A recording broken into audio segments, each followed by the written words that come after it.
Hello, listeners. This is Jesse. And this is Greg. And you're listening to a very special episode of Spoilers Are Good, Actually. Normally, what we do is we go over some of our old favorite shows and talk about how knowing the ending affects our experience the second time through. We've been watching Avatar: The Last Airbender. We've just finished season 1, and we're doing a kind of in-between season special this week. And then next week, we'll get on to season 2. Greg, you want to introduce this episode? Yeah, this is what we're going to call the spoiler episode. The idea of this episode is that we wanted to kind of defend the premise spoilers are good, actually. We know that it's very popular for people to really have a negative reaction to hearing about spoilers. And we at no point throughout our entire first season did we bother actually saying why we think spoilers are good. And so we wanted to take the time out after a full season of recording to say, to more fully expand upon that idea and say exactly why we, named ourselves that and why we think what we do and exactly what we believe when we say spoilers are good, actually. It's a stance with a bit of nuance, and we figured we should take some time out and actually talk about it. Yeah, so we've done a little bit of research, compiled quite a few notes to try and stay on track and not make this too long. One quick content note, we have been watching Avatar: The Last Airbender, and while that is a kid's show, this is not a kid's podcast. Normally, the warning just applies to adult language, but especially in this episode, we probably will be going into a little bit more of adult themes as part of our spoiler discussion, so listener, be warned. Yep. Okay. Okay. Something we need to get out of the way before we start this discussion is the concept of spoiler etiquette. Right. It's as easy as don't be a dick, right? But that's really hard for people. Right. The general gist of it is that if you are a person that believes that spoilers are fine, then it's not okay for you to spoil things for somebody when they don't think spoilers are fine. This is just common courtesy. Just because we believe that spoilers are good doesn't mean that we're not going to, for example, put spoiler warnings during our episodes. We're not going to go into any discussion, any, conversation with people. We have plenty of friends that don't want things to be spoiled, and we talk about our media all the time. And we never actively ruin things for our friends because they have, because people have stances, people believe certain things, and you should just do the thing that hurts the least people. It's fine for you to know these things, but if they don't want it, then don't force it upon them, right? The idea is that we disagree with the entire general cultural mindset around spoilers, but that doesn't mean that we are going to forcefully make somebody listen to spoilers, hear spoilers, see spoilers, just because we think that they should be fine with it. That doesn't make anybody's day better, and I think that the very first thing that should be established is that we don't agree with anybody that would do that, and we know that there are people on the internet that would do that. And also our issue is with the entire spoiler culture in general. This isn't at all intended to be a personal attack on anybody who does avoid spoilers or feels strongly in a different way than us. You're definitely welcome to disagree, but we hope you'll stick around and listen to our thoughts anyway. And in the spirit of spoiler etiquette, we're going to go ahead and give a quick list of all of the different media, whether that is movies, TV shows, books, video games, all the different things that we're going to talk about in this episode that might have spoilers. If there's any really major spoilers, we'll put a timestamp in the description. But for the most part, just anything that is listed here is fair game and is confirmed.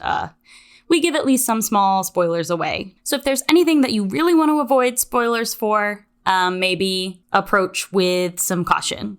So those pieces of media are Avatar: The Last Airbender, Game of Thrones, the web serial novel Worm, a variety of Marvel movies, the video game Hades, all of Harry Potter, Birds of Prey, She-Ra and the Princesses of Power, How I Met Your Mother, The Sixth Sense, Tangled, and Hadestown. All right, so what's a spoiler? So, it's a very good question. And when we ask this question, it always makes me think of a specific anecdote from an Animal Crossing Discord that I was in. It was like a year ago. I think it was the summer update where they added diving. So like peak Animal Crossing. Yeah, people were really just the top of the hype, right? But I was in this Discord and people were talking in the general chat and somebody put a spoiler warning on a sentence that just announced that the game had updated.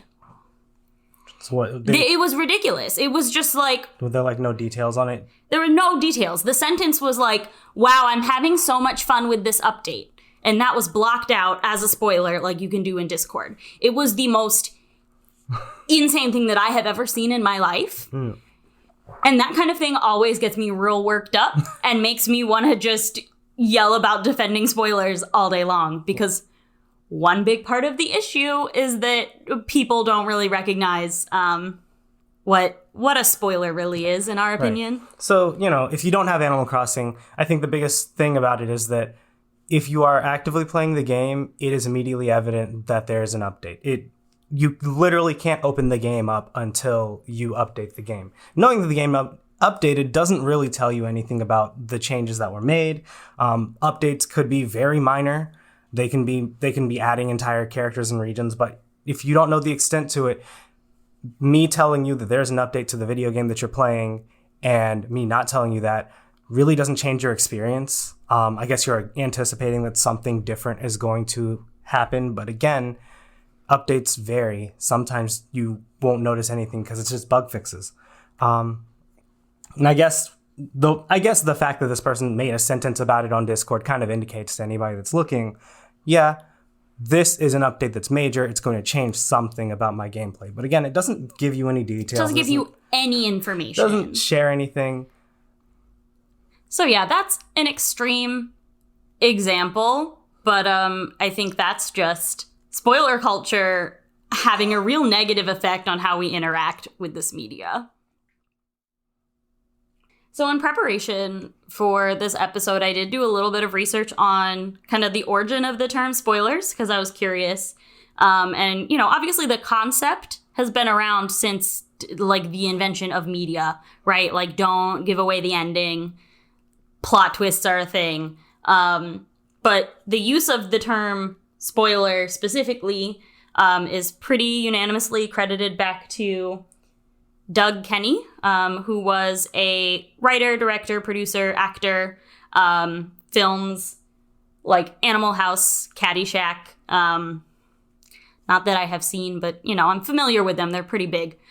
He had a magazine, and in a 1971 article, he basically just coined the term to talk about revealing the endings to movies. And what he did was he went in and he, like, as satire, I guess, spoiled a bunch of classic films in this article. And so that's kind of the first way that spoiler was used to mean what it means today. And yeah, since then it's just, I don't know, kind of grown, I think, to encompass a lot more than just giving away the ending. Quick Google search says the definition of spoiler is a description of an important plot development in a television show, movie, or book, which, if previously known, may reduce surprise or suspense for a first-time viewer or reader. Right? And, you know, just reading that definition, there's already a few differences from what we've noticed. First of all, this specifically says television show, movie, or book, but that definition it's not just that anymore. It's expanded to things including video games with plots.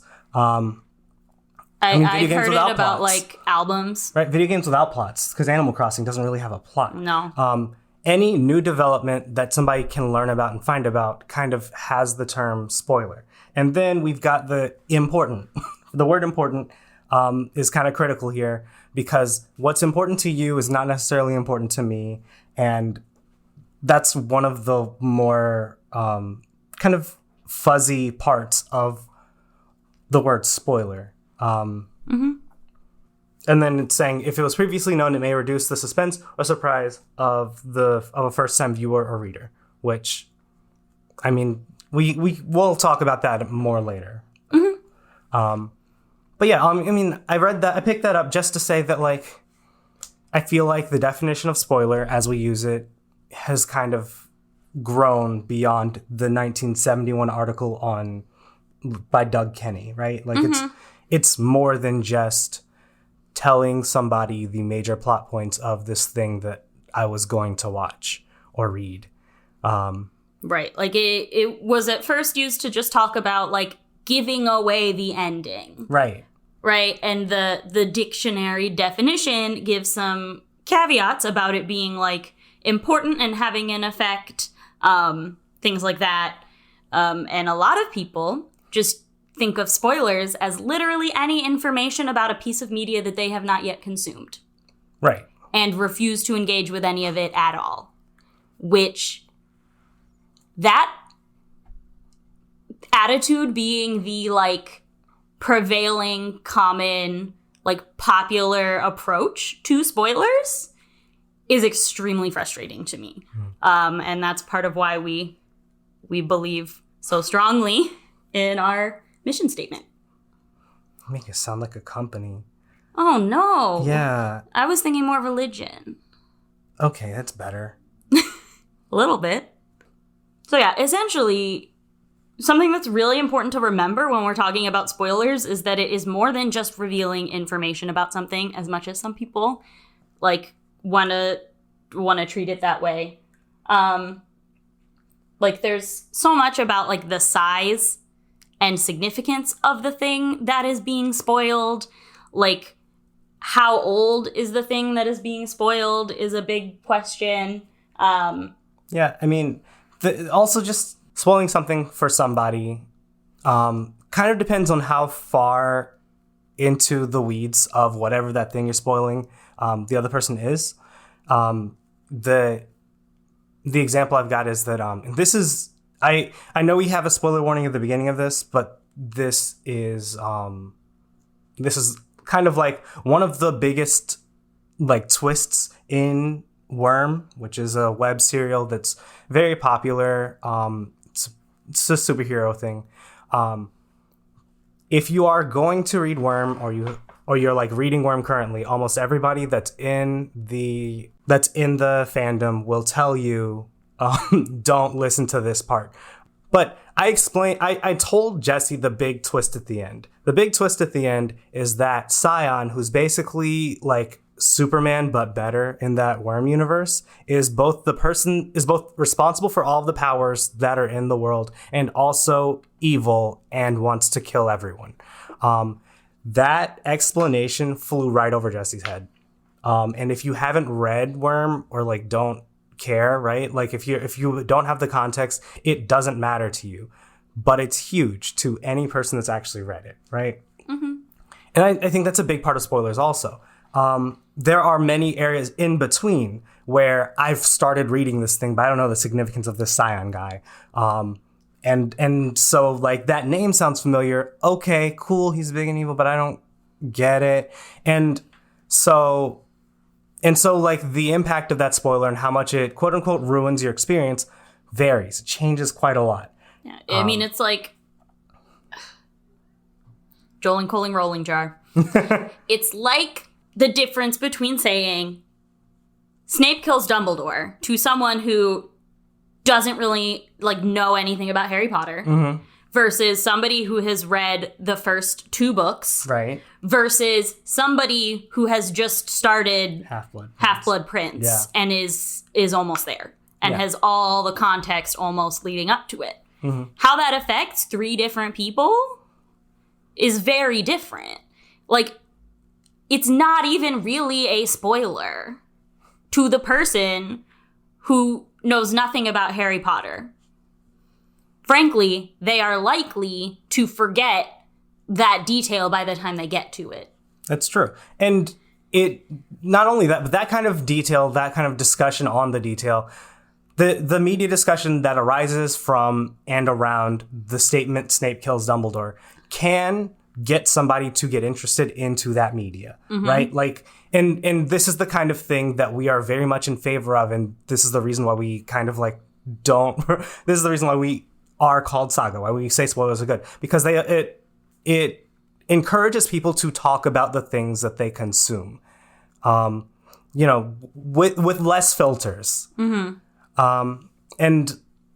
like we will talk more about that one person that's very close to like to the actual twist, and we'll talk more about that person that's on book 2 that knows of Snape, knows of Dumbledore, now knows that Snape will kill Dumbledore, but has no idea of the context around it. Like there's more that goes into this, but the big point is that at the very, very, very least, spoilers are not all equally bad.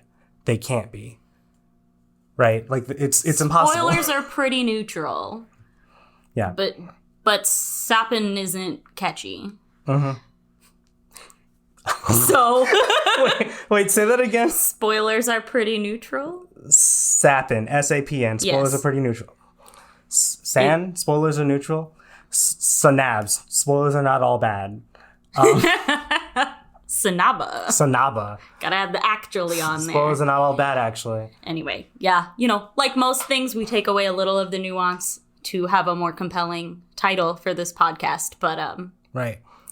Obviously, they're really complicated. So, with our definition that a spoiler is a thing that tells the important part, an important plot point of a movie, book, whatever, where do we put movie trailers into this? I mean, trailers are all different. But, like, arguably, trailers are intentional spoilers. Or at least the good ones are. Like, in order to make you interested in watching the movie. Yeah. Like, I think there are people who have been refusing to watch the trailers for new Marvel movies because they want to go into it with absolutely zero information. And, like, I guess if that is something that makes you happy and brings you joy, you do you. I'm glad that you enjoy that. But, like, I do not think there is any benefit to that. Yeah, it's kind of weird to me also when you consider that the Marvel Universe has Thor, Captain America, and Guardians of the Galaxy. 3 major, like, film series kind of that have very different, like, feels, right? Like, we've got, so with Thor, we have more of a, like, high fantasy, like, Nordic mythology kind of environment and setting and, premise. With Captain America, it's a lot of, like, more grounded, more modern, sometimes old, depending on where in the story we are. Like, sometimes it's like World War II, but usually most of it's more modern, but it's, more traditional action filmy kind of things. And then we've got Guardians of the Galaxy, which is like a goofy romp through a very wacky universe set to like 80s music. And you can go, I don't want to watch any of the trailers for those things. But like, you're not gonna, without any spoilers at all, without any benefit of learning any of the context around these things, you're gonna miss out on at least acclimating yourself to this thing. And you may have known beforehand whether you would even enjoy this, just from getting the idea of the premise of it, or just from watching the trailer and learning of the general premise of the thing. Again, this is a bit more extreme than most people. I think most people are fine with watching trailers, but there's something of an inconsistency here. Then we need to figure out what exactly a spoiler is, what bad spoilers are, and how far is too far, right? Right, like, where are we drawing the line? It doesn't make any sense. Because if it's not important enough, if I don't have enough context, if it's old enough, it doesn't count as a spoiler, right? Snape kills Dumbledore, like. That is kind of a meme. But Harry Potter is now old enough, Jalen Calling Rowling jar, trans rights matter. It's now old enough that we are allowed to talk about the plot of Harry Potter as a whole completely, right?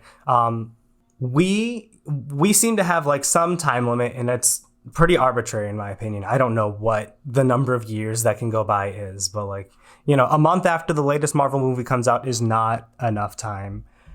But like, I don't know, is a year enough? Is 2 years? Is 3? When can I start talking about the actual plot of this thing? Do I have to ask you if you've watched it first? When do spoilers become acceptable to everybody? My general opinion is whenever you can talk, like whenever it comes up, whenever you got to talk about it, I think they're pretty much okay, mostly across the board. We have exceptions. We'll talk about those too. Yeah, I mean, the thing is that it's really a very personal, individual, case-by-case basis whether or not a spoiler is going to make something worse. Right.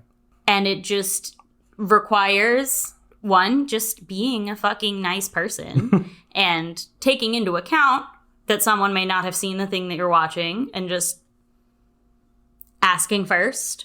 Or, like, honestly, I think it means, like, lowering the fucking bar of what you need to keep from people. Because knowing small things about a piece of media, it's not even the, like, knowing the ending or the plot twists or the major important plot points that get, like, spoiler tagged. Which just bring me to another point that I wanted to talk about, which is just the word spoiled and how much it bothers me. There's a bunch of different contexts in which we use the word spoiled, right? It can mean, like, spoiled milk. They talk about, like, the spoils of war and, like, things that you have, like, captured and taken. Spoiling your children, which I absolutely hate also. And then, like, spoiling movies.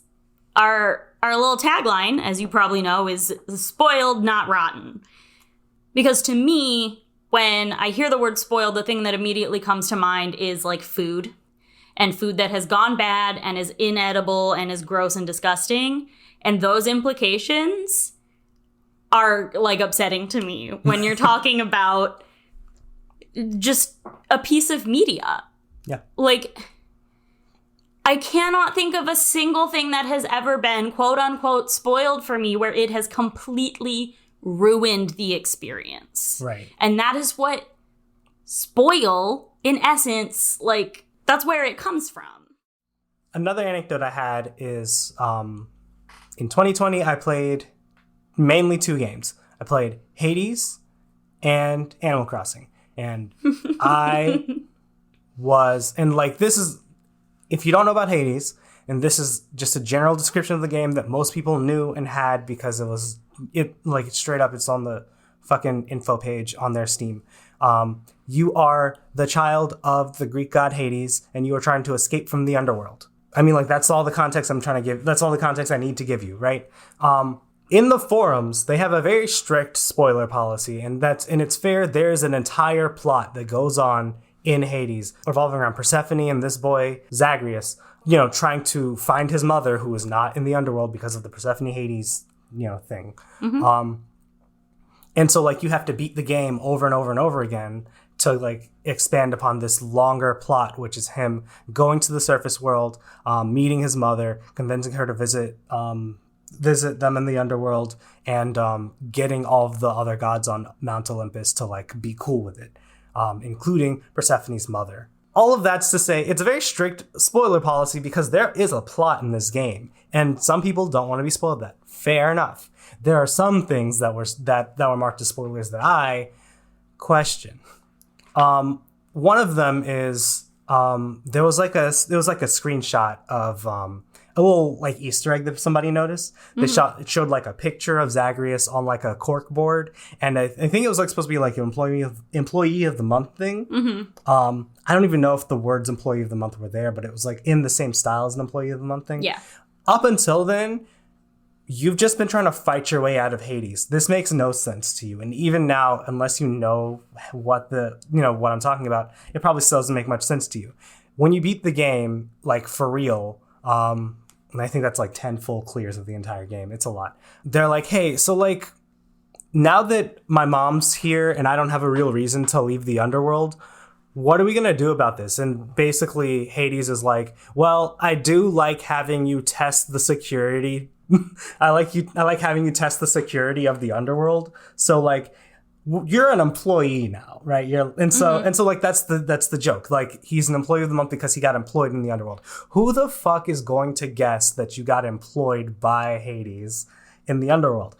Like, but it was marked as a spoiler. It's a spoiler. It gives away a thing, but it feels like that's the kind of spoiler that's only clearly a spoiler if you know all of the context, and it's by definition no longer a spoiler.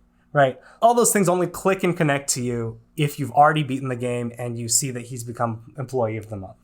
Yeah, like there was like that some whole point. trend of doing like no context spoilers. Yeah. Where people would just put like 4 meme pictures to tell you what happened in the episode. Like, it seems like it's on that level. Yeah. Where if you haven't watched it, you have no idea what this is. It is only a spoiler by the loosest, most like technical, pedantic definition of like it's a thing that happens late in the game. Mm-hmm. Yeah, and then the other one, which I also question, but I feel like there's a stronger argument for it at the very least, is the identity of the final boss. If you have not played the game and you don't know the identity of the final boss, I encourage you to take a guess right now who you think the final boss of the game Hades is. Remember, you are the son of Hades, and you are trying to escape from the underworld. If you answered Hades, you're correct. He is the final boss of the game. That's a spoiler, technically. But really, what does that tell you? What does it tell you that Hades, the god of the underworld, is the final boss of the game in which you are trying to escape from the underworld? Ruled by Hades. Ruled by Hades, and you are the son of Hades, right? All it tells you is that there's no plot twist. Like, it tells you there's no twist final boss, which, fair enough, I guess. Like, you're not being told, it's confirming that there's no super special twist at the end. Mm-hmm. But it's really not much of a spoiler either. It doesn't tell you too much new that you shouldn't have been able to intuit on your own. Readers are, media consumers are intelligent. They know these things. You should be able to figure these things out. And I think that it's fine for us to say things that are obvious to everyone without trying to step on somebody's toes about it. I should be able to say that Hades is the final boss of the game Hades. I don't like this idea that I can't say anything about a piece of media that a normal person would normally be able to just figure out from the most basic information of it. Uh-huh. Truly, I want to be able to talk about the things I like and convince people to watch them without being worried that my convincing is gonna make them feel like it's ruined. Yeah. That's one of the most frustrating things about spoiler culture. Yeah. Like, I don't know. There are some things where it's like, yeah, I legitimately can't tell you very much about this because it's hard to explain until you know the intricacies of the plot, and I don't want to give away the entire plot to you. Right. Like, that's fair. I don't want to know, most of the time, the entire plot to things that I'm watching. But, like, I can't even sit here and tell you about, like, the characters I like and why they like them because it might tell you something that happens 7 episodes in that's, like, kind of surprising for that character. Like, come on. Yeah. Yeah. We need to really raise the bar for what we consider a spoiler. Mm-hmm. So we also did want to talk about one big, I guess, like, subcategory of spoilers. Most people think of them as very separate, but, like, looking at it, a content warning or a trigger warning is just, like... It's a limited context spoiler. It's a spoiler, right? Yeah. It's telling you something that happened so that you, like, know how to deal with it or can avoid it if you need to. Right. And I am extremely pro-content warning. Right.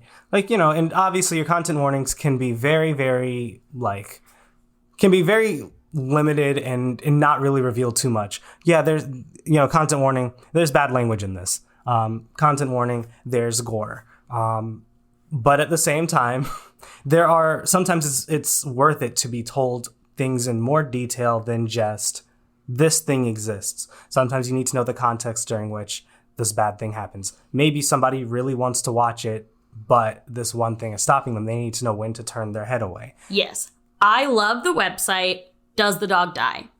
If you have never heard of this website, what it is it compiles information about movies and books and TV shows, and they have a preset fucking list of hundreds of different things that could potentially be, triggering, obviously, or just, unpleasant, mm-hmm. right? Everything from, does, watching people vomit make you want to vomit? Will content warning where someone vomits in this movie for you? Up to, your classic trigger warnings, like suicidality and, sexual assault are the two biggest ones that I think of. Yeah. literally we did this for Birds of Prey. Birds of Prey. Yes. Yep, that's what it... Yeah.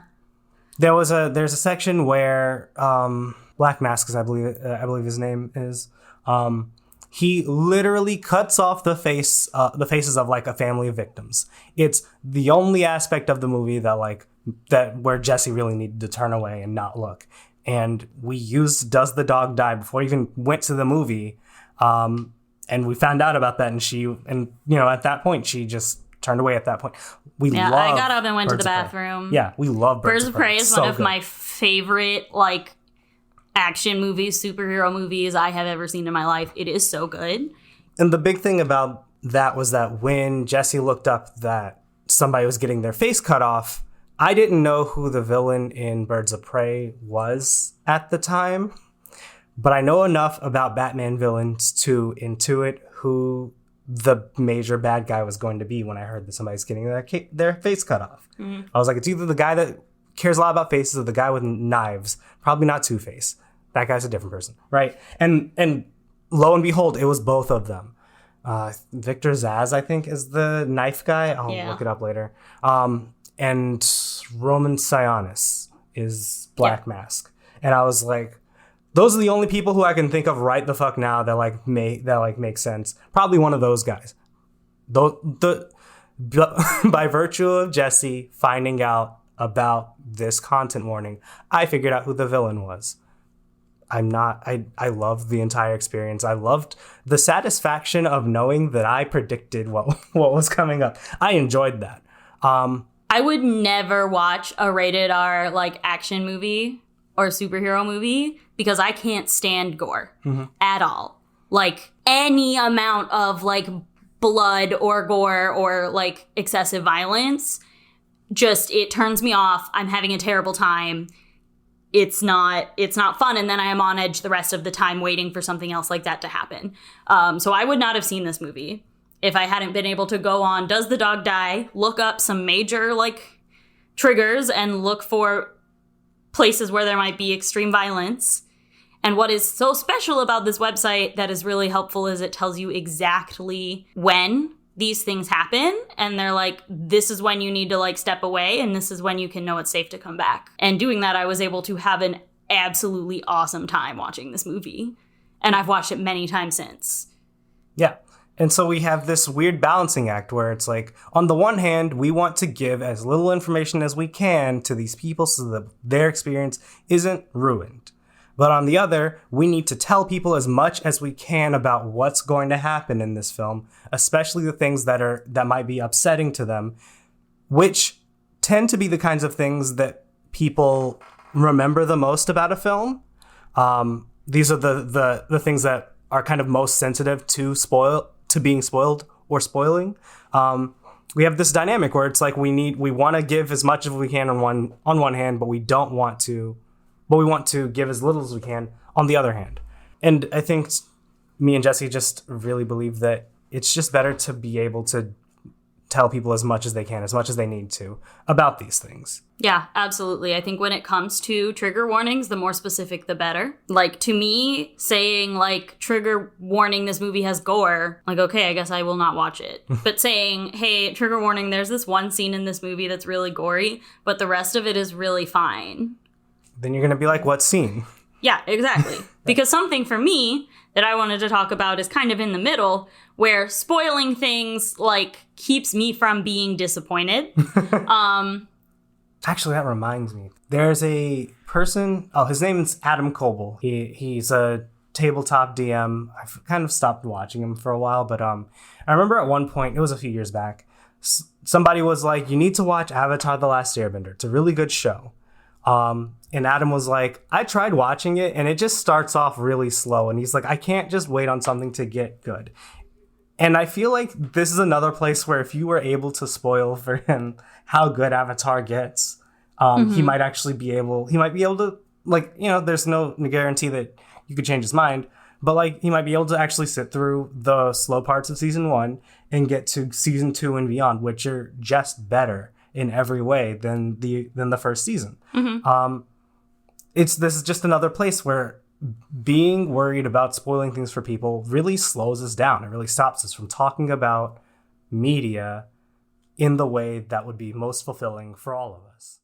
Specifically, the example I'm thinking of is a Netflix movie. Oh God, name I cannot even remember. But like I saw the trailer when it came up. It looked fun. The main characters were 2 girls. I was like, oh, girlfriends, let's watch this. And then we got like 2-3 minutes into the movie and I started wondering. I was like, maybe they're not girlfriends. We need to check because I'm not sitting through this whole movie for it to be straight.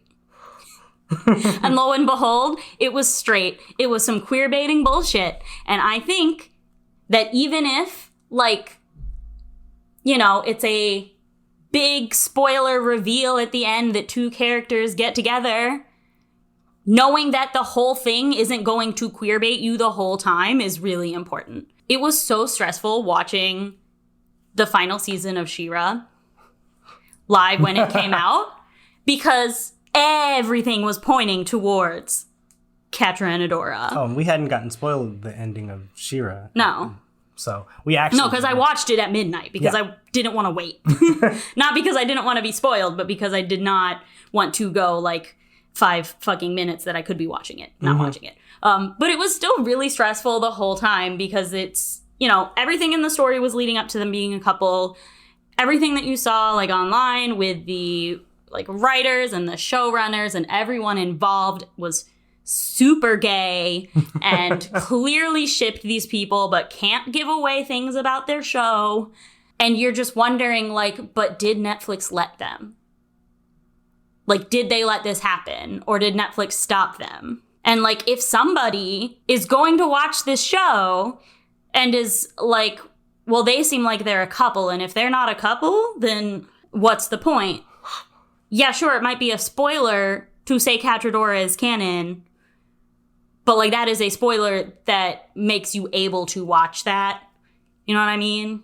Yeah. I mean, there are some things where if the disappointment is big enough, it's just not worth watching it. Biggest thing I'm thinking about is How I Met Your Mother. Ooh, yeah. Yeah, where, like, I've never watched How I Met Your Mother, and now I know I never will, because the ending of that entire show was so bad. Like, their mother died or something like that. Yeah, it was all him asking for permission to fuck Robin again, basically. Excellent. Like, they revealed who the mother was, and then they revealed that she had died recently, and then he asked his kids, like, so this is the story of, like, me and your Aunt Robin's relationship, and I think we're gonna get back together. Stupid. Absolutely insane. And, like, listen, Blessing in Disguise for you. It's not a very good show. It has aged like fucking milk. And, you know, I'm sure disgusting. I'm sure there's some people that really like the show that just, like, could say, like, hey, just some of the individual episodes are pretty good. I'm in a lot of my shows for the plot, and I can't watch badly aged shows anymore. And so, like, I know personally, just from what I've heard about it, just this, you know, that I won't be watching it. And if you were to try to convince me otherwise, you would have to spoil more. That's all there is to it. Mm-hmm. And I think that this is a good thing. It allows us to properly curate the list of media that we have to our own tastes. Yeah, there's so many things to watch. Yeah. Like, I can't go into things blind and end up wasting, like, 6 hours of my time watching the first half of a season of a TV show that sucks. Yeah. Or that is fine, pretty good. Some people really like it, just not my taste. So the idea of the ending ruining a story is a really great segue into our next segment. We want to do a case study on spoilers and Game of Thrones. We've probably mentioned it a couple of times in past episodes and been like, we'll talk about that later. Now's later. This is later. This is later. Here we are. We're talking about it. So buckle in. Where do we even start? I mean, we'll start off with shout out to the. Oh, right. Right. The entire structure of Spoilers Are Good, actually, is based on a podcast that I really loved while watching Game of Thrones called Storm of Spoilers. One of the hosts, her name is Joanna Robinson. Robinson. And she's really great. Like, I literally have a friggin' Vanity Fair subscription to this day because I paid for one so that I could read all of her articles about the show as it came out in, like, 2017. Yeah, they're still sitting in our bathroom They're now. still there. Yeah. Because canceling magazine subscriptions is ridiculous. Yeah, basically, you know, we're going back in time to, like, 2018. I was obsessed with Game of Thrones. Yeah. Like, I was someone who kind of casually watched it the first couple seasons. Like, I came on around season 3 and, like, caught up. And then I got spoiled about season 5 and absolutely stopped. Because season 5 is the infamous, like, gratuitous rape scene. Right. Like, there's plenty of gratuitous sexual assault scenes, but, like, season 5 is the one. And so I stopped for that reason. I was like, well, I'm not enjoying this as much anymore anyway. And I'm just not doing it. I've already been having trouble with the amount of gore in this show, but, like, there's things that are keeping me coming back. But then season 6 rolled around and just everyone was saying it was so good. And I hopped back in and I was listening to, like, 8 or 9 different podcasts every single week, just recapping the episode that we went over, reading dozens of articles. Like, I really got into it. And I was like that for 2 solid years until it ended. In the most horrific, disappointing way possible. I do not need to explain to you anything about how the ending of Game of Thrones ruined it. You know, if you want to chat, email me. spoilersaregoodpodcast@gmail.com. But it's pretty much the consensus that it has destroyed that show and its legacy. And the ending was so bad that it makes the rest of it not worth it. So, I mean, main reason we're not going into the actual details of the ending is purely a time concern. There's a lot to talk about. If I'm going to talk about what actually happened, I'm going to talk about how I feel about what happened. And I believe that the end of Game of Thrones was such that it makes the rest of the build up to it, most of the entire series, not worth watching. It's a long series that has a lot of plot points, a lot of threads, a lot of things that happen, good and bad things. And you don't want that much build up to lead to a very disappointing ending. And that's what this was. My Game of Thrones experience was, I think I watched the first season, really liked what I saw, started reading the books. I think I watched like 2 or 3 more seasons. I didn't watch seasons, like, I want to say I didn't watch seasons 4 and 5. More out of coincidence than anything else, I read most of the books. I don't know if I read all of them. But I got all of my understanding of Game of Thrones is in like weird chunks. There's like all of season 1, all of season 2, I think all of season 3 too, of like watching it and then reading the first 4, 5 books. Fuck. I don't know how many books there are anymore. I don't know. I didn't read all of them. I didn't read all the books. I know that for a fact. But, like, you know, enough for me to know most of it, and then for Jesse to be able to tell me what happens in, like, the later seasons, and then for me to just watch the last few seasons. I know it. You know, I know all of the major plot points. I know everything that happens in Game of Thrones, more or less. And I know a lot of the differences between the books and the actual show. So, like, you know, I also spent a lot of time on it. I was also, were we living together when you really got into the pot? Like, yes. Yeah. So it was right around that time, honestly. I had just moved in with Jesse and we were, you know, couples bonding, loving watching Game of Thrones things, listening to Game of Thrones podcasts. I wasn't the one actively listening to the things. I was just in the same area as Jesse whenever she was listening. So I knew I listened to all of the analysis and everything. And then we watched the finale together. Where were we? We were not home. Yeah, we were on like a vacation. And like the biggest thing that I remember about that vacation is that we like sat down for the finale of Game of Thrones and we're like, please don't let it be as bad as they're saying it's going to be. And it was as bad as they were saying it was going to be. Another content creator that like really affected my like view on Game of Thrones and spoilers is the video essayist Lindsay Ellis. She has a phenomenal like, it's like 3 or 4 part series on like why Game of Thrones is bad. I think the Game of Thrones one is 2 really long videos. 2 long videos. It's the Hobbit one that's 3 long. Oh, yeah. But like she has a lot of very smart takes on the entire thing. A very detailed analysis on each and every character and every aspect of it. And at this point, I cannot tell you what parts of like that analysis are like I'm directly copying or I'm just agreeing with or what. But I wanted to say that now before I started just like spewing a bunch of opinions that I claim to be only my own and only arose from my own mind. A lot of this was impacted by another very smart person that watched the exact same thing as me, having opinions that I agree with, and being able to better articulate them. Yeah, than I can. And so I just wanted to give her props before I got too far in. Yeah. So we wanted to talk about Game of Thrones specifically because we have a very personal experience with it. And also because I think Game of Thrones really, changed spoiler culture a lot. It's been very influential on how we treat spoilers and our attitude towards, media discussion and criticism.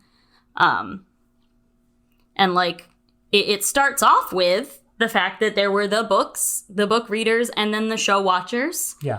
And, the book readers being ahead on the plot. That's actually how the first parts of Storm of Spoilers were. Joanna had read the books, and her co-host, I want to say Dave, had only watched the show, and they went into the spoiler section and would spoil things that she knew from the book specifically. And then it turned into, all of the leaks and speculation and all of that whatnot nonsense. Right. Okay, so brief history of spoilers in Game of Thrones. After you got through the book reader, show watcher phase and dispute, there were some major moments that had people talking about spoilers and subverting expectations. Right. Oh, dear God. Sorry, we're probably going to say that a lot, and that's a phrase that is legitimately, makes me shudder. It makes me so angry at this point. The first major thing was end of season 1, Ned dies. And I feel like Ned's death became like a Snape kills Dumbledore kind of thing. If you are about to watch Game of Thrones, you know that Ned dies, because Ned's death is the thing that kind of kicks off the rest of the plot of the entire series. Yep. And it's big because Ned is very much structured to be the hero of the entire thing. Any person, it threw me for a loop. I had no fucking clue that Ned was going to die. Or I think that I actually heard that he was going to die. And then I was like, no, he's not. I'm reading it. No, he's not. And then he got fucking murdered. No. And so that was where it got its reputation as quote unquote subverting expectations of fantasy tropes, right. Which is not a uniquely Game of Thrones thing, but for this widespread audience who wasn't super into fantasy right. in general. Fantasy for cool kids. Oh God, fantasy for people who hate fantasy. They were probably only really familiar with the tropes. Right. And so to see something so blatantly go against what you are expecting from this hero archetype was really shocking to people. And that was a thing that, book readers were like, haha, we knew. And then it was a big thing about, spoiling it for people. But that does not even begin to compare to season 3 and the Red Wedding. Yeah. The Red Wedding, if you haven't seen Game of Thrones, the Red Wedding is an episode in season 3 where one of the main characters, he was supposed to get married to this one guy's daughter. And yes, I phrase her as this guy's daughter because I don't care, because she's not a character. But Robb Stark was supposed to marry Walder Frey's daughter. He fell in love with a nurse instead, and Walder Frey was real pissed. But they pretend to get over it, and then the Starks go to the daughter's wedding to some other guy. I'm pretty sure we know who he is and he's relevant, but that's not relevant for this discussion. And at that wedding, Walder decides he's gonna murder Robb and his wife and their unborn child and all their family. And it's a huge deal because there's this societal expectation, both for us in the real world and within the society built in this universe, that weddings are a safe space. There's a whole big thing about they leave all their weapons behind to show goodwill, that nobody is like gonna fight at this wedding. And then they all die. It's wild. Yeah. And it became a whole thing where, again, book readers were like taping their friends watching it for the first time, and people's reactions were going viral all over the internet.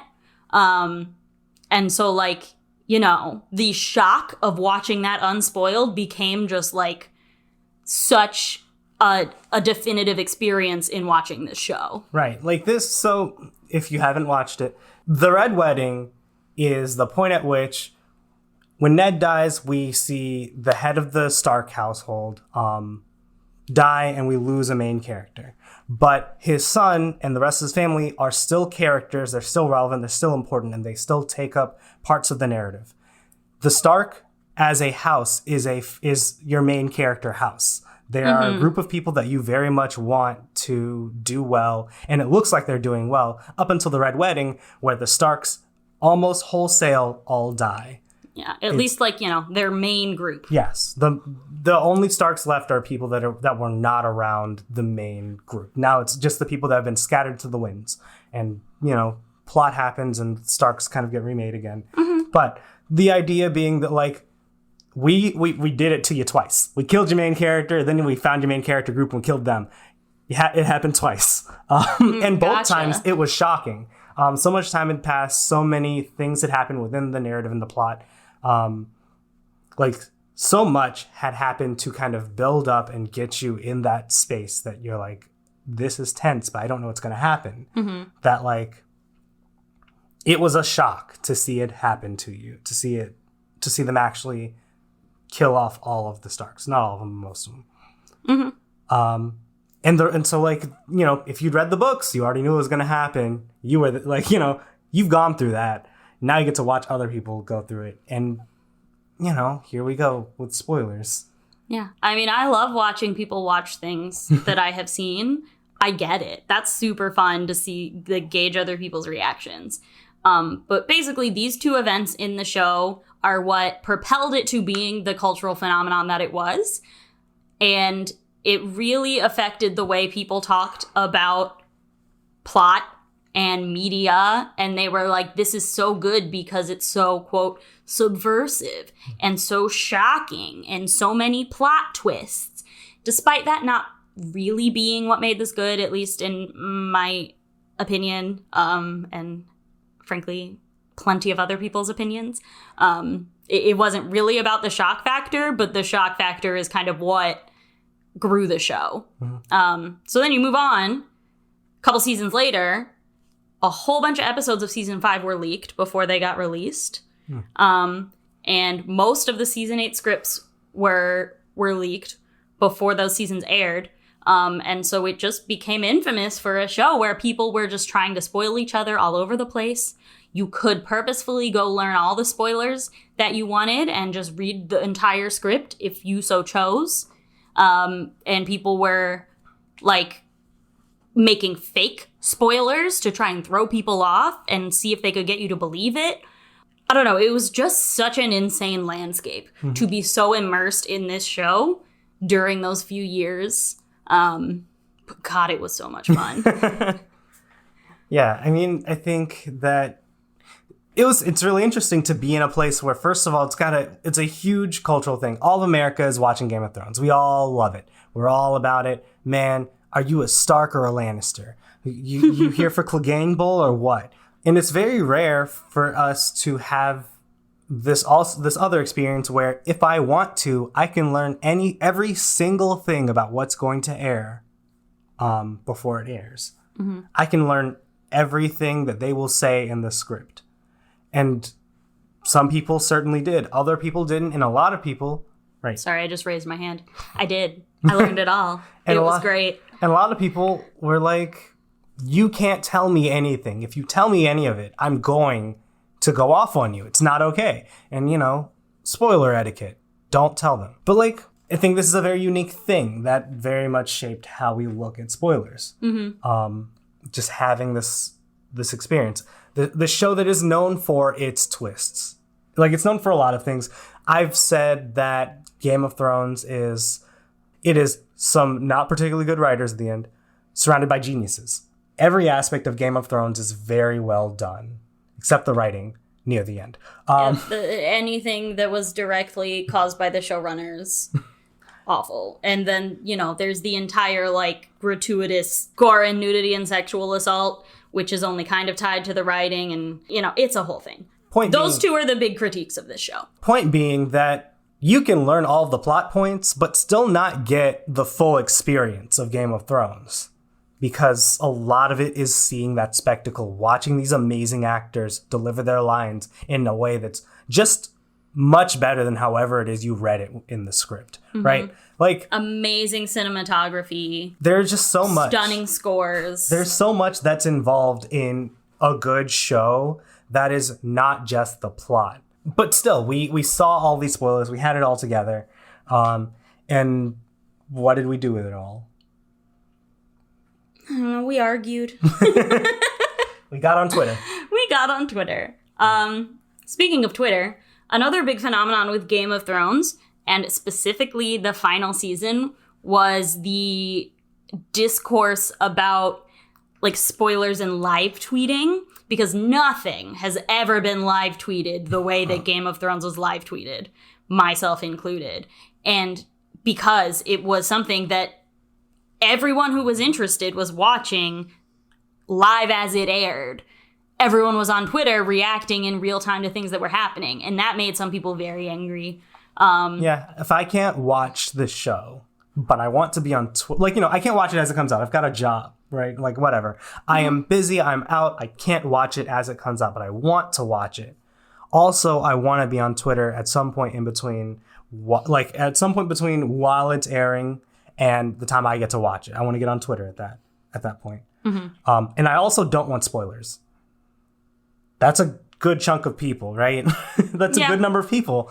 But they don't get to experience their Twitter timeline because all of their friends are live tweeting Game of Thrones. Yeah, it was impossible to ignore, even if you blacklisted every character's name, every variation of spelling of Game of Thrones.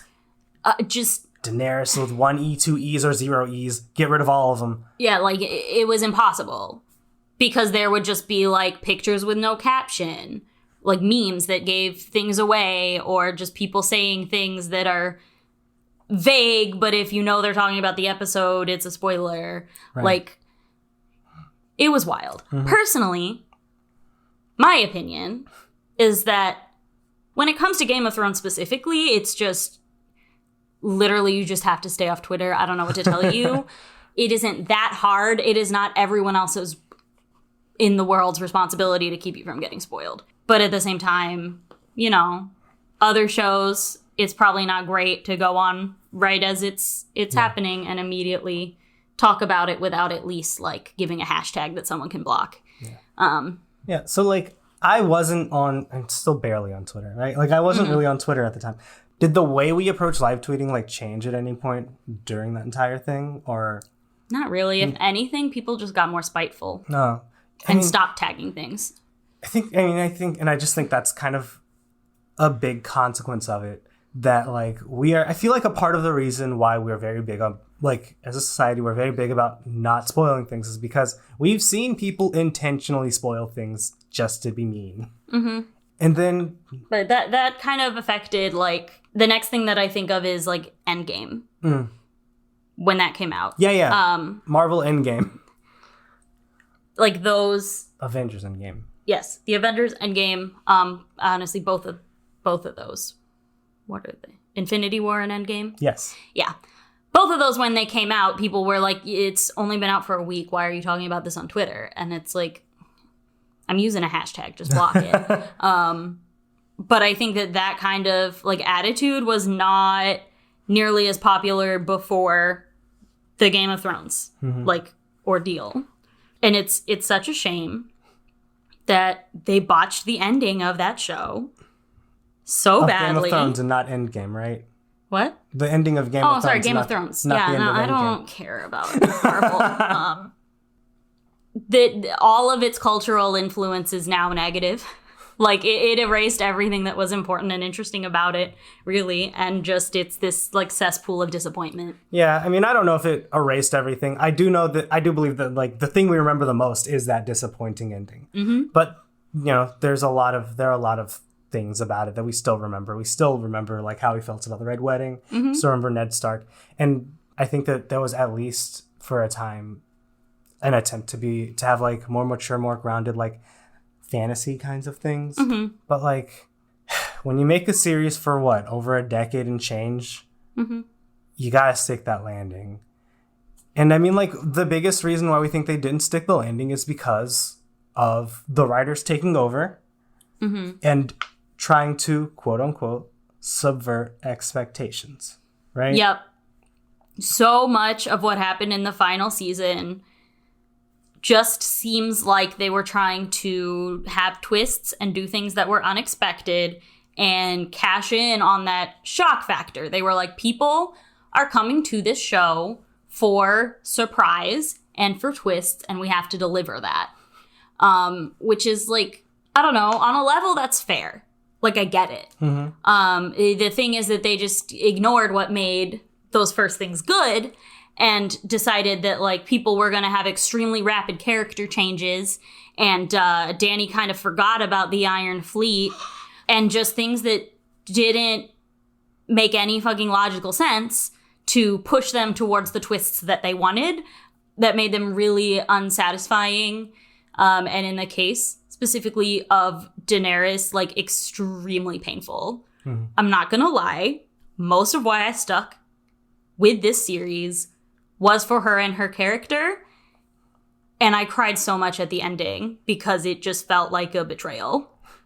Trying not to get into it too much and stay, like, on topic, but I bring that up because if you had told me while watching, like, season fucking 2 of this show that it ends with her fucking going mad and being stabbed to death by her boyfriend, I would have never watched any of it. I wouldn't have put myself through that.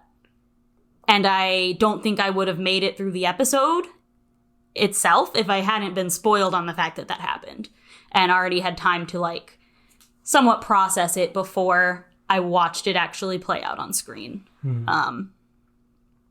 'Cause, you know, at that point, we're all just invested. Me especially, years and years of obsession with this show. Like, I'm not gonna not watch the final episode, but it's so bad that it makes everything else not worth it. I know I've said that a dozen times. My understanding is that the writers were given notes on how the series is supposed to end, right? Yes.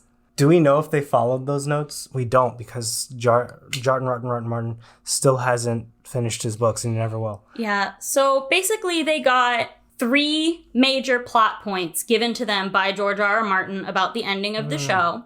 There's been so much speculation onto what those 3 plot points are, but, like, we don't know. We just know that there were 3 plot points that they were given for the final season that are major to how the story is supposed to end, you know, from the original writer, which is honestly its own issue in and of itself when it comes to adaptation. Like, if your adaptation is going in a different direction than the thing you're adapting from, it's a really, like, hard decision, but sometimes I think you need to just go with what the adaptation is building to. Yeah. Let the adaptation live itself out. You know, there were plenty, like, again, all of America was watching. Mm-hmm. So we have plenty of very intelligent readers and listeners and watchers that can probably predict, and I'm sure some of them with very unnerving accuracy, what the original intention of, like, all of these plot points were. Right? Yeah, because George R.R. Martin is very good at lead up and suspense and foreshadowing and fucking, like, subtlety and character development and all of these things that build into the big, twisty, subversive moments. Right. So, of course, you start getting to the end and people are seeing pieces fall into place and are starting to predict, like, oh my gosh, what if these things that we've seen it means this, and people are so excited about it. and in the age of the internet, one person has a theory and that can very quickly spread to like the majority of the fan base having that theory. And so at this point, it's speculation, right? We don't actually know. But it feels to me like at least one of these Game of Thrones writers saw at least one or two of these very, very good predictions and wanted to avoid making their plot be that. And if you do that, if you are that kind of writer, if that is what happens in your story, then what's going to happen is you're going to create a plot that makes less sense than what you had planned originally because you've decided to be surprising and shocking rather than predictable but solid, right? I mean, again, we don't know that this is actually what happened, but it seems to follow the pattern. I mean, I believe it. Right? Like in my soul. I think they changed things. Specifically, Jaime and Cersei. Yeah, I firmly believe the Valonqar prophecy specifically was ignored and cut out, and Jaime's character was, like, changed at the end of the series because people were predicting it. Yeah. Like, all this other stuff, it's all speculation. I don't know what Jordan Martin is planning. I don't know what D&D knew and what their intentions were. Like, I can't know that, but this one is so egregious. This one is so egregious and so ridiculous that the only reason for it to have ended like this is so that they could do something other than what people thought was going to happen. There is no other reason. Right. And this isn't the first time a writer has changed what happened because somebody else predicted it. The Westworld writers admitted. I mean, I think it was about the same time. Yeah. But the Westworld writers have admitted that they changed some plot points in season 2 because, like, a Reddit forum figured out what was going to happen and guessed the plot twist. Like, are you kidding me? If your writing's good, then people can and will be able to look at the elements that you've introduced, follow them to their logical conclusion and predict what can happen next. That's, that's just an aspect of writing. If nobody can predict almost anything that happens, then you just have a slew of things that happen, right? It's not a good plot anymore. Yeah, like the like mysteries and the twists and the plot developments that are so compelling when they are surprising only work because of the pieces that have been put into place to get you there. And like, if you are trying to make it so complicated and shocking and convoluted that nobody could possibly guess it, then those pieces aren't going to be there. And that ruins it. Yeah. I think that's a good way to transition out of our Game of Thrones section. I could rant about it for years, but I'm a little tired. Now that we have done all that, I kind of want to switch gears a little bit and talk about what I like to call the exceptions that prove the rule. Like, when is something genuinely better unspoiled on the first watch? Just because I think that is a really interesting discussion as to, like, why people think it ruins things and, like, what we need to be looking out for when it comes to avoiding spoilers, right? Right. Yeah. And I think one of the most obvious places where it's better to leave something unspoiled is where pieces of media or genres where the crux of your experience is that twist. Whenever we've talked about it outside of this, I've talked about The Sixth Sense in that way. I think it's a pretty universal opinion that The Sixth Sense is a really excellent movie. Mm-hmm. And part of what makes it excellent is the reveal and watching it, not knowing the twist. I'm going to give you about 3 seconds before I say it in case you're still really worried. Main character's a ghost. That changes your perspective of the entire film. Yeah, because we go through this entire film with the assumption that main character is just a regular dude. We've got this child that can see ghosts, and he's got this relationship with the child. I straight up don't remember most of it because this movie came out in 1999. Anyway. I've only seen it, I think, twice because I don't like scary movies. Yeah. it's not that scary, but like this is the first quote unquote scary movie I ever watched too. But yeah, like the thing is, the biggest thing about this film is that plot twist. Learning that main character dude is a ghost the entire time. It changes everything because a fun little bit about it is that on rewatch, you get to notice that the color red is more or less absent from the movie unless we are dealing specifically with like ghosts or people from the other side. Like if the color red is present in the scene, that's when we have ghosts generally. And so you get to see all the scenes with the main character where he's got red around him or whatever, and you're like, oh shit, he's a ghost. This is the plot twist. Knowing beforehand that he's a ghost will take that revelation away from you. You still get to see all the cool context and all that stuff. Like yeah.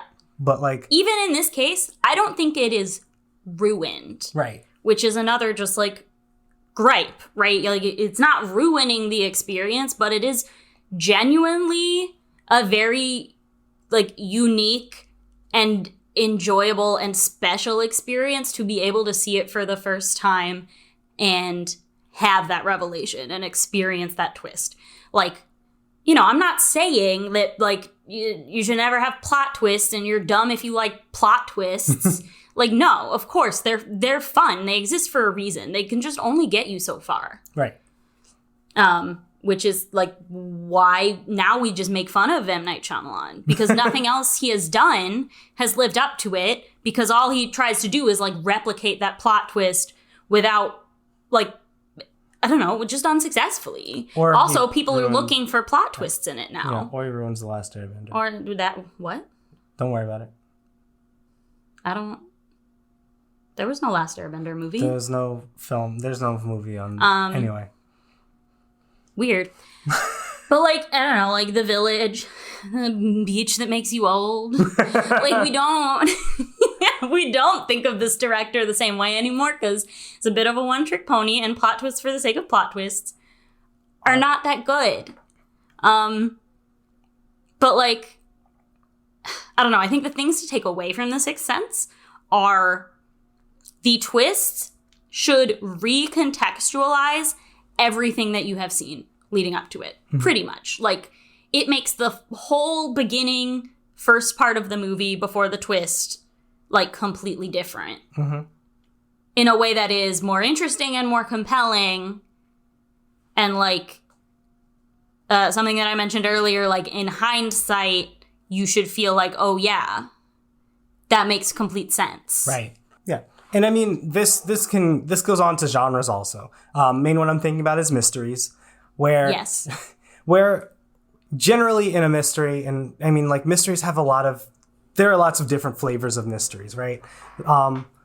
But usually in a mystery, we are trying to find something out. I actually don't have any examples off the top of my head, mainly because like Sherlock Holmes as a general rule is an example. Scooby-Doo is the first thing that I think of, like, these fun, like, 25-minute episodes where, like, the whole point of them is to unmask the villain, and it's, like, not quite the first person you'd expect. It's not as fun if you know who the villain is from the very beginning. Right, and it's mainly because mysteries are basically puzzles. We are presenting a situation to you, and you are supposed to find the solution, and the spoiler is the solution. I can only give you a riddle once. The cool thing about the mystery genre is that a lot of the fun of it is the journey, the way we get there. Yeah. And so, like, even then we're talking about recontextualizing what happens and seeing what the conclusion is does ruin that part of it. You don't get to say you're smarter than the detective or whatever the fuck if you didn't figure out who it was before the detective did.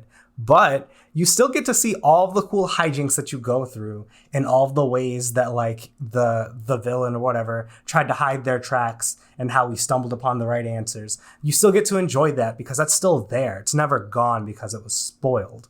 But, you know, this is a genre that does depend on a lack of knowledge on its reader, on the consumer. Like, the whole point is that you don't know the ending and you don't know, like, the villain, Yeah. the whodunit. Mm-hmm. So that's a big place where, you know, a spoiler is gonna detract from your first experience with the media. Right. Like, again, I don't think it ruins it. Don't think it makes it, like, rotten and unwatchable or unreadable. But, like, you know, it's a better experience to go in the first time blind. Mm-hmm. So what this mystery discussion makes me think of is a specific video by a specific YouTube content creator, CJ the X. You may or may not have seen the video essay going around called Skip the First 5 Minutes of Tangled. If you haven't, I highly recommend going and watching, I mean, first of all, everything on their channel. Mm-hmm. But specifically that one because it's relevant to this. You know, it's a good video, so I'm not going to rehash too much of it. But basically the premise is that the first 5 minutes of Tangled are like a voiceover exposition telling you a bunch of stuff that happened with the princess and the flower and the kidnapping and the whatnot. And if you take that away, Tangled is a very compelling and suspenseful, like, mystery style story. And you get answers to, like, 90 to 95% of the questions that come up throughout the story. Like, the things that are only in the intro that you don't learn in the story are not that important. They're very small. Mm-hmm. And so, you know, if you're able to skip the first 5 minutes, it's a much more fun, like, again, like a whodunit mystery experience. Right. And so this is another thing where, like, when you take these small bits of information and you remove them, it can actually make the experience better. We don't deny that there is media where that happens, mm-hmm. right? And so there's a bit of intentionality that needs to be involved here on the part of the author. When they frame it as, these are things that I could have told you, but I didn't tell you, or things that you figured out throughout the course of the story. Yeah, the thing is, spoilers basically just introduce dramatic irony. Where you, the reader, the watcher, the consumer of the media, know things that the characters don't. Yeah. And people do that in stories on purpose all the time. It's not always the best strategy or device to get across your point or your emotions or your themes, but, like, it can be very good. And it can be very enjoyable to go in with that context. Yeah. It was Hitchcock that was talking about, like, the thing that led to the success to a lot of his movies is the bomb under the table theory. If you have a bomb under the table and it's going off in 15 minutes and you don't tell the audience and you don't tell the characters, then in 15 minutes the bomb's going to explode and that's going to surprise everyone. If you put a bomb under a table and you don't tell the characters but you tell the audience that it's going to go off in 15 minutes, then for 15 minutes you have suspense. Mm-hmm. You have major suspense. You've got the audience watching the characters and that bomb wondering, when are they going to figure that shit out? What are they going to do about it? As opposed to that one moment of the thing exploding when you don't tell the audience. And I think that's a lot of the difference between being spoiled and not being spoiled something. If you are told a major plot point and things are going to change and things are, like, dramatically, like, going to shift, then you get to now watch that build up and see and, like, kind of predict how that's going to affect things going forward. But to your credit, we are sacrificing that moment of surprise that I would have gotten, because I got that surprise when I first learned it, when it was spoiled to me, quote unquote. Like, I got that surprise then, and it's not the same, obviously. I mean, I think the bomb under the table metaphor can probably be expanded a little bit to describe our theory of spoilers, because I think the times when you genuinely really don't want to give away a spoiler is when, like, the story has the bomb under the table and the story has given you the timer, but then, like, the story sets it off early. Or, like, instead of the bomb being a bomb, it's, like, glitter. I don't know. Like, something like that where it is... It is different. Where it's setting up the suspense and then we've got some other thing that happens that changes it and makes it a surprise that we really weren't expecting.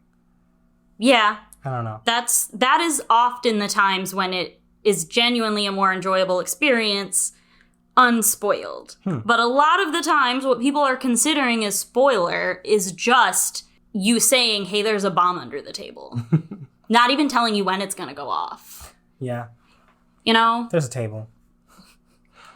How dare you? Sometimes it's just like, did you know that there's a chair at that table? How dare you? All I knew is there was a dining room. You're telling me there's chairs and tables? Like, bitch, I didn't even tell you about the bomb. Calm down. But anyway. Sorry. I do this all the time where I go too far on metaphors. My therapist will tell you. This is like how every one of our sessions goes, is we come up with a metaphor that fits something that I'm trying to explain, and then we just keep adding to it until it's so convoluted that it doesn't make sense anymore. Yeah. But I think that expanding on the bomb metaphor, that there's situations where something is up with the bomb, as opposed to revealing the bomb. Yeah.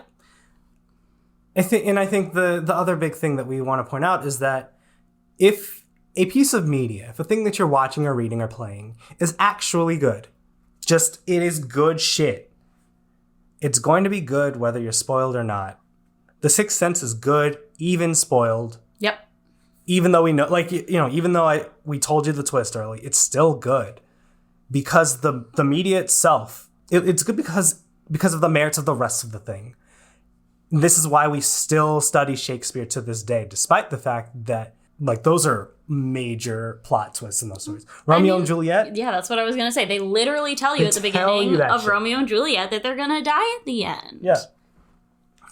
All of his tragedies are amazing, but he also tells you in advance that shit's going to happen. It's just different. It's not worse. It is just different to know that they're gonna die and be wondering how that happens, and to see the tragedy of that happening, and to watch them fucking going through their romance knowing that they're gonna die. That is different than being shocked at the end when they die. Yeah. Hades Town. Yeah, I'm going back to Hades. We got it's another one where they tell you that's a musical. It's a great musical. I love it.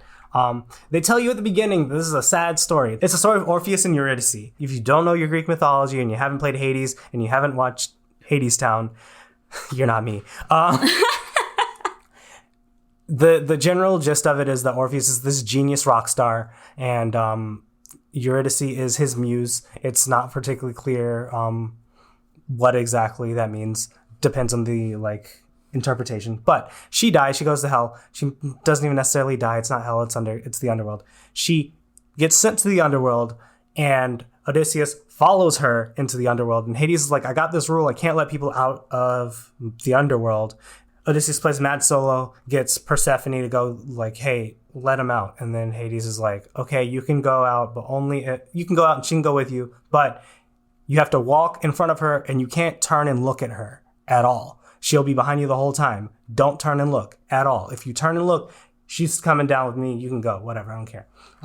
And he turns and looks. That's how all of them work. All of the fucking Greek myths end with someone amazing falling to hubris. So it's told from first of all, if you knew this story, you're going into this going, oh, it's about them. It's gonna be a sad tale. It's also in the first song. They're it's a sad song, but we play it anyway. We still watch it anyway. I think that's another line. We play it anyway. We watch this anyway because it's a good story, because it's very fascinating and compelling, and it says something about us, even when we know the fucking ending. Things. It makes you feel things. A lot of things. God forbid we feel any emotion other than surprise. But yeah, all of that's to say we have plenty of stories, plenty of them, that can be spoiled and are spoiled for us. They are no less amazing for that knowledge that we have of them. And I think that should still apply even to brand new things. We can say, hey, I'd like to avoid learning too many things beforehand because I do value this first view experience. Fine. But we also have to recognize that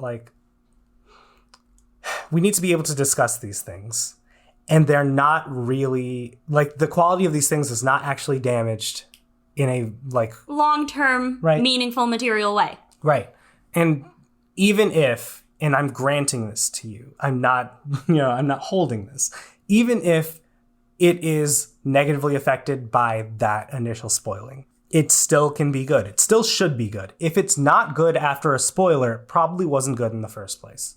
I don't know, kind of on that note, I did do a little research about, like, formal academic studies about spoilers, because I had heard conflicting things from conflicting studies, and I thought that might be interesting to talk about. But ultimately, I didn't really want to get into it, because what I realized is, like, yes, these studies conflict, but they are, very scientific method-y. Things have to be very cut and dry, black and white, yes or no, in order to do any kind of data with it. And that misses the entire, like, nuance and complexities of this entire discussion. Like, everything that we have been talking about this whole podcast, none of that matters. It's they gave you a story, they gave some people a synopsis with no major spoilers, and the other group of people a synopsis that had major spoilers, and different times they've done this, different groups have felt better or worse. Like, it's happened both ways. Yeah. I think you're saying that in one of them, it seemed like the scientists were actively trying to prove that spoilers are bad, and they gave them mysteries. They did give them mysteries. That's the, some of them were, like, a little older, like, late 2000s, 2011, and those were the ones that were, like, spoilers can actually, like, increase your enjoyment. Right. And those older ones tended to say, like, yes, spoilers can increase your enjoyment. And then there is one specific pair of two people. I want to say they're from a university in New Zealand, but don't quote me on that. I could be wrong. And they did studies in 2014 and 2017, which both the results said that spoilers made it worse. But I read, again, just like the abstract and first, like, couple of method paragraphs about these studies, and they gave them a mystery novel. And it was measuring whether people who knew the killer versus didn't know the killer, or it might not have been a killer, but, like, the baddie, right? And the people who were told who the bad guy was in the beginning enjoyed it less. And it's like, well, yeah, but you didn't even take into account that this is a mystery, and that's, like, kind of the whole point. Like, there is no way that an academic survey can fully capture all of this. So I'm not particularly interested in trying to bring out, like, studies and quote unquote facts Facts in this and logic. argument. Facts and my logic. God. Destroy them with facts and logic, Jesse. Get No. it. Okay, well, we can end it then. Okay. This is a long one. Thank you so much for coming with us on this journey. We hope that you found it interesting and entertaining, and hopefully we changed some of your minds and you're more open to spoilers. If you've been listening and you've been skipping the spoiler section, maybe now you'll go back and listen to the spoiler section. Honestly, like, you should do it. Honestly, like, aside from the, like, in our entire spoiler premise, most of our best discussions in the spoiler section, the good shit's just there. Our podcast is better with the spoiler section. You're gonna need it. Also, I think that a lot of the stuff we talk about in the spoiler section falls into the categories of, like, really small things. Yeah. And things that are not super spoilery when you don't have context. Obviously, we give away big stuff too. Yeah. But, yeah, no, I was, especially season 1, I was very kind of picky on what we called a spoiler. I tried to be as broad as possible because I didn't want anybody to say, like, I don't know, like, just minor things that I would say aren't spoilers. yeah, I mean, we bleeped out a name. Yeah, we did. Gonna have to do it again. Yeah, you are. But, like, that's not a spoiler in my mind, but I, like, am trying to respect people who would feel like we betrayed their trust by letting that slip. Anyway, the point is, listen to our entire discussion. Spoilers are good. Thank you, everyone, for listening. I don't know, the other main take that I have is that, like, spoiler culture is the thing ruining your media, not the spoilers. The way that we talk about it and the way that we think about it, and so much of the anger and negative emotions and the like decrease in enjoyment of the media is caused by how we think about spoilers more so than like the actual knowledge. Because of course it makes sense if you are feeling, like I said, like betrayed by knowing this information or feeling like you have been like tricked or hurt by it, then of course that is going to affect you. And that's not your fault as the individual who like got spoiled. But in general, our culture right now is super strict about it and super weird about it. And I think that it only causes stress and drama. I don't think it's actually saving people from being spoiled or having a better time. All right. Wow. On that note, thank you so much for listening. If you have thoughts, if you disagree with us, let us know. We can be contacted on Twitter at spoilersaregood. We have an email, spoilersaregoodpodcast@gmail.com. And if you're enjoying the podcast, please go ahead and leave a rating on iTunes or your podcast listening site of choice. It really does help us out for visibility when we have those ratings. So thank you so much for those of you who have. We mentioned in our last episode, if we get to 25 ratings on iTunes, 300. 25, we're going to do an episode on the Last Airbender movie. So you got 2 seasons for that. Yeah. And we'll see you next time when we talk about Avatar: The Last Airbender, Season Book 2, Chapter 1, The Avatar State. Yep. Until next time, just because it's spoiled doesn't mean it's rotten. Bye. Bye.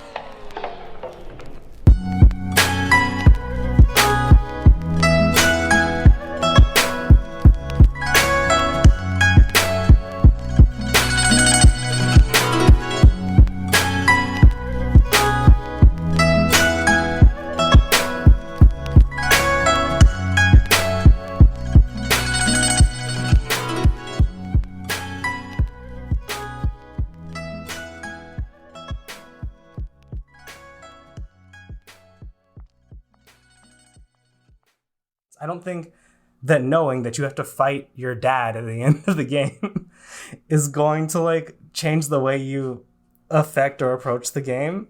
Now, like if you didn't, what? Oh no! Sorry, Oh no! Jesse's just laughing.